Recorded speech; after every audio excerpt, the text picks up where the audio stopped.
Welcome back. Today I'm going to look at my last few rapid games on Lichess with the intention of learning from any mistakes and or blunders that I might have made. If you're new here, I'm not a titled player or chess coach. I'm just a random middle-aged person trying to get better at chess. It seems like it's pretty slow going right now. This is the ending position of last night's game in which my opponent checkmated me on move 71. According to the graph, I was ahead through the end of the opening and all through the middle game, except with one exception. And then right as we went into the end game, I made a huge mistake here. So it looks like there's two places that I ought to be able to learn from. I'm going to click there and turn off the lines and see what I did play and what I should have played. I had just attacked my opponent's queen and they had moved over. And after they moved over, I played h6. Okay, right off the bat, that seems like a mistake. I couldn't have taken the knight because my rook is hanging. Should I have castled here? I think I did briefly consider castling because I do have a knight, guarding h7, so I wasn't worried about them trying to checkmate me there. I think one other thing I considered is playing knight to e4, which attacks this knight if they took. I mean, I already have doubled pawns on the d file. I could have taken back, and it would have been threatening the other knight. I think I ended up playing that several moves later, but maybe I should have played that now. But h6 wasn't it, and I see why. I'm going to turn on the lines and see what I should have played. It was a queen move. Queen to c7 or queen to d6. Okay, well, that makes sense given my opponent's next move, which was hopping their knight in here. And then I did play queen to c7, but it was a blunder. Well, I think the explanation is that I have to be on this diagonal first before they play that, because once they play that, they have two knights pointed at this f-pawn here. I think that's the answer. I have to play this to prevent them from putting the knight in there in the first place. Once they get it in there, they get this pawn. Both knights are protecting each other. I think I ended up giving up a rook for it, for both knights at some point. But that didn't give away all my advantage when I played h6. But it did allow them to play knight to e5, which was best. Okay, I'm going to turn that off so I don't see what I should have played on the next turn. Because now when I played here, it was a blunder, but I should have... Should I have moved the rook there first? I moved the rook there on the next turn, but I should have moved it there first, maybe. No, yeah, maybe so. Okay, that's what I'm going to guess. Let's turn this back on. Nope, I was wrong again. I had to play queen to e7 or queen to c8. Oh yeah, that's why I didn't move the rook here now, is because my queen's under attack. But for some reason, c7 was the blunder. If I had just gone to e7, I would have been okay. Or c8. Well, c8 aims at this pawn, but it says either way they're going to take my f7 pawn. So why was this so bad? This was so bad because they can take my pawn, but they have to take with the correct knight, the e knight. Okay, well that's what I thought they were going to do because they had just put it in there. But they took with the other knight, which is a blunder. Oh, because it allows me to castle. Oh yeah, this is where I moved my rook over to, thinking I could give up a rook because I have multiple pieces guarding that square. So I thought I would give up the rook and the pawn for the two knights, which would come out even. And it does say I'm still ahead after I played this. Okay, now on the graph, we're a couple of moves before my big blunder, which was move 20. We'll turn that off again. Okay, they played there, which it says was a blunder. And I took the knight, which was correct. And they took back. And this is where I gave it all the way. I took here, which was my intention. Should I have taken with the king? Yes, I should have taken with the king. And I think I remember why. Because when I took here, this pawn is pinned by that rook. And they get this knight for free. So I should have taken the knight with the king. I'm pretty sure that's got to be it. Yep, only move. Okay.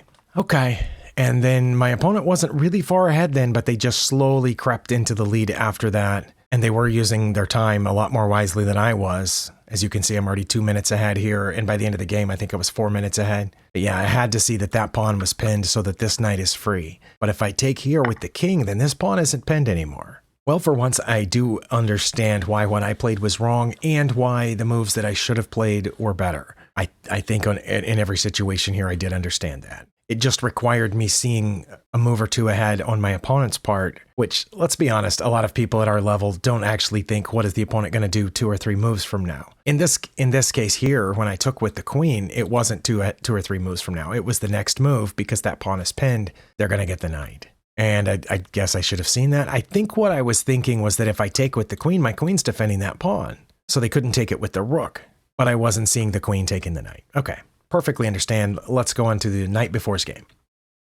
This is the ending position of the game the previous night. My opponent checkmated me on move 62. But according to the graph, we were all over the place. I had a +3 lead out of the opening, but then I gave it away. Then my opponent gave it back to me. I was up +5, +5.5. And then I gave it away. And then we were close, but then I gave them a huge lead, -5. But then they gave me a +2 lead. And then they had a huge lead, and then they lost it. and then they got it back. So this one was all over the place. Let's, I guess, go here and see what I did play on move 15 or so. Turn that off. Okay, after move 15, they got this knight out, and I'm way ahead, according to Stockfish, and what I played was taking there. That was bad, really bad. What I should have played was, should I have taken it with the bishop? I didn't think so, because my bishop's kind of wants to be here, or should I have just left it there? Or should I have played b6 here? I think if I had played b6, they would have taken the knight. Oh, and then if I would have taken back, they would have taken back. Yeah, they have too many pieces on that square if I don't take the knight first, which is why I took the knight first. But okay, I'm guessing I should have taken with the bishop because their queen and bishop are not getting through here while this knight is defended so well by my other pieces.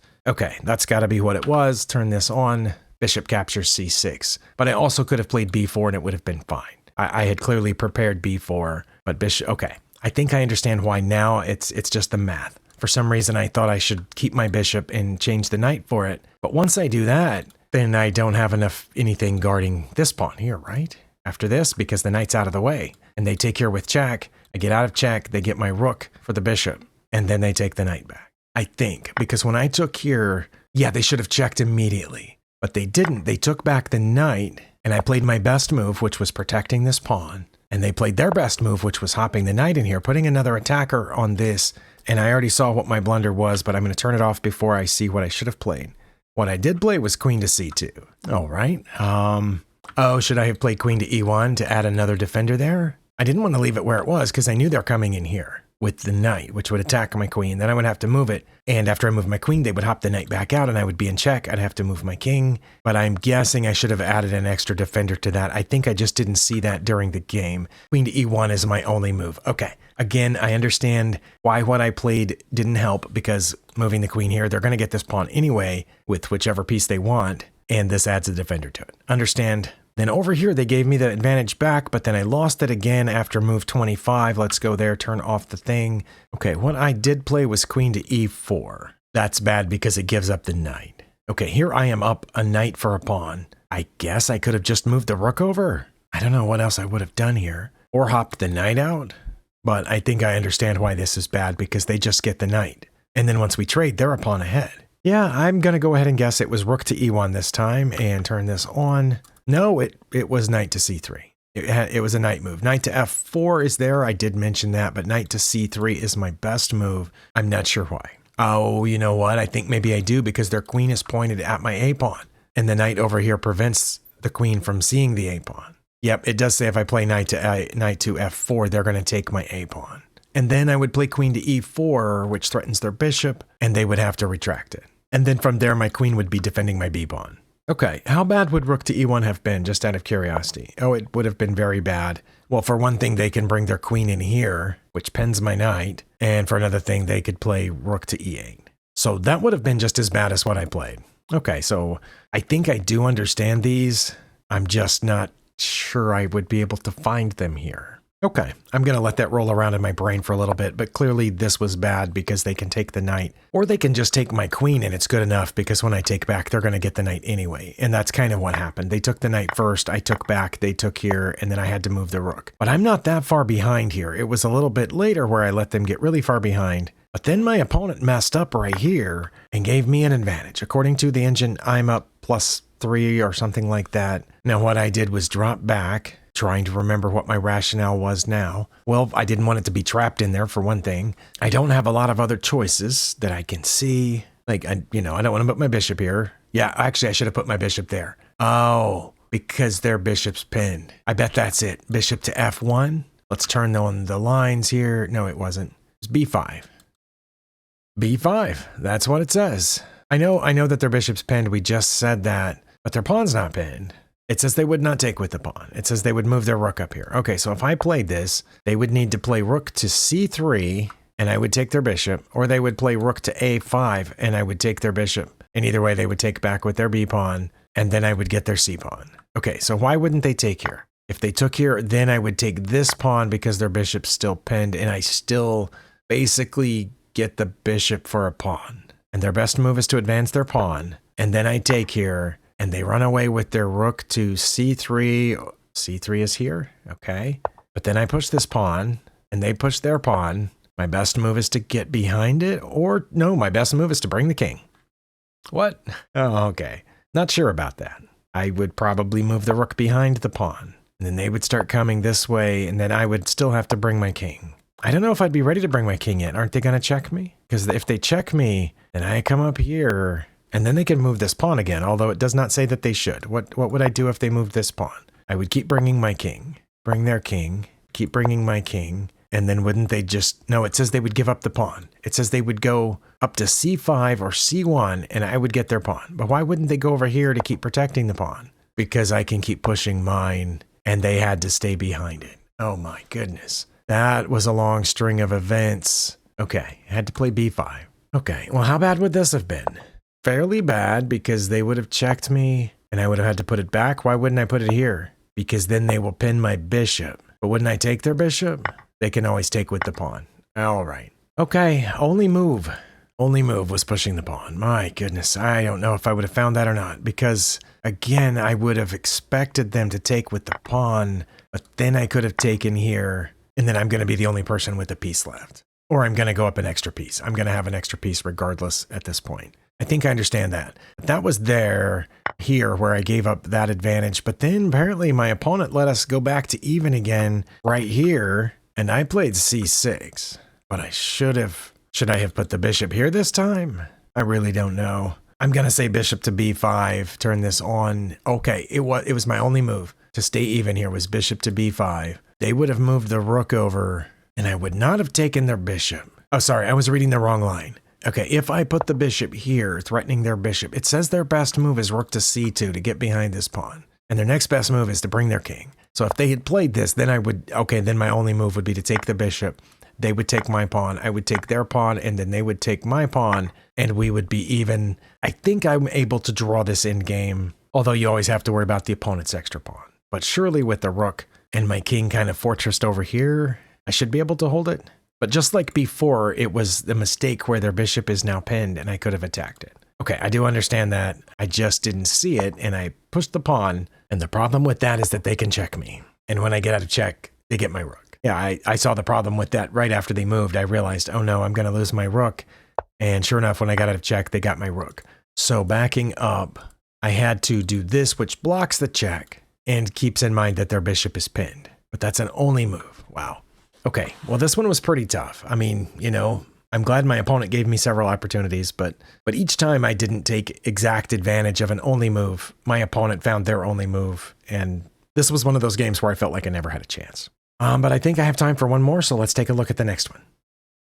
All right, this is the ending position of the game from the night before that, which clearly is a draw by insufficient material. For quite some time, I had been convinced we were going to draw, but according to this graph, I was ahead again through the middle game, but slowly gave it away. My opponent gave me one more chance here in the end game, and I missed it, and we drew. So usually when it's a really slow giveaway of a position like this, I don't understand it. So I'm just going to leave the lines on and look at this. Here I should have played bishop to a6. I do remember considering that, but I thought they'll just move the rook over. And it says that they would, but then I would slide the bishop in here and they would play b4 and I would not take their rook. Okay. Well, then I don't know why I would have put the bishop there after they moved the rook over. Or I could have played d4 here. If I had played d4, it says they would have hopped the knight past it. And then I would have played bishop to a6. Okay, but I did play d4. It was my second best move. My opponent played their best move, and now I had to play bishop to a6 or rook to d8. Well, I'm not sure what rook to d8 does. My knight's already guarding this square, so I'm not too worried about that. Bishop to a6 again. And again, I'm not going to take their rook when they move out, right? When I go here, it says they're going to play rook to e1. This time I'm not even going to play bishop to f2. I'm just going to move my rook to d8, which I don't know what it does. Again, they're going to play b4, and then I'm going to bring my other rook over here, but not take their rook. Okay, well, I don't understand that. So what I played was bishop to b7, which kind of aims at the undefended knight. Again, my opponent played their best move, which goes after this knight. I should have played rook f to d8, or taken this bishop. But instead I took this knight with check, which I thought would mess up their pawn structure. So I'm still ahead as long as I put one of my rooks on d8. Again, I don't know why. That knight is defended. I mean, that pawn is defended from both their knight and their queen. But apparently I have to defend it again with a rook. But I did not think of that. I put the bishop here, and now it's nearly even if they take this bishop, which they did, and I took back. And again, my opponent found their best move, or one of their two best moves, which is queen to d4. Now I'm supposed to play rook f to b8. Not the a rook, but the f rook to b8. The queen's defended. Or I could have played queen to b3, which is here and protects the pawn. But instead I took the knight. My opponent found their only move, which is taking my queen. They had to, because the knight was the only thing defending their queen. That was the reason I took it. And I knew here that after I took their queen back, they would take this bishop. So I thought, why not go ahead and take that pawn first with check, which would turned out to be my best move. And they took back, and then I took their queen. And now we're dead even for a long time. Yeah, well, for one thing, I don't know that I'm ahead here. I'm up -3, and as you saw, I played my second or third best move each time, and my lead whittled down to 0. But at this point, I didn't know that I was ahead. I thought I needed to put this here to help lock this bishop in. Clearly, they're attacking it with their bishop, and it's defended, but I wanted it to be permanently defended, and that was okay. But as long as my opponent finds their best move each time, and then I make my second best move, and then they find their best move, then my lead's going to go down, and that's what happened. But yeah, I don't understand that sequence of events. But once we went to even, we played out all the way to here, and we're still even, but my opponent messed up. Right here, they played rook to f6, and I thought I had to take this pawn, because they had both rooks defending this pawn, but now they only have one rook defending the pawn. But I have an only move here, and it's taking the e-pawn. It says they won't take back. It says they would move the rook over here to protect their other rook. Okay, well, right, because if they took back after I took, then I would get their f rook. Okay, so they would just give up that pawn. Let's see. It doesn't matter. Either rook, they need to move back here to f3, whichever one they want. And I'm ahead. Really, though? How am I ahead? Let's say that they played one of these moves. Because now it says I'll take the e3 rook, and they'll take back, and I will go to f7 or f6. I probably would have gone to f6. How am I way ahead? Is it because they have to keep defending this pawn? Play g5. They're going to check me. I'm going to come down to defend this pawn. Why wouldn't they check me again? Because I'll come up. Now, if they check me again, I go to h5. So why wouldn't they play here first? Oh, because I can check them. Oh, and then they have to go back. Then I get this pawn with check. And then I just have to find a way to trade off the rooks. Well, as it turned out, I did find a way to trade off the rooks, but it was in this position. And when my opponent took there, I tried to draw them away from their pawn. And that's how we ended up in the draw by insufficient material. Well, the game review here on Lichess says we both played I played with 90% accuracy and my opponent played with 91% accuracy. So I'm just going to be proud of this game because my, quote unquote blunders, mistakes, I don't understand them at all. And I do hate to end a video on a down note, but I'm out of time. I'm just going to take heart in the fact that I understood the blunders and mistakes from those first two games we looked at. I could have possibly drawn those games, if not won them. This one, I don't think I could. It was much more complex. Well, thank you for spending your time here. I've got to go work on building a coffee table. It's going to be my first table. I've built shelves. I've built a shoe rack. I've built several different things, but never just an actual table for use indoors. So anyway, I'm going to try my hand at it. Got to get started. I'll see you next time.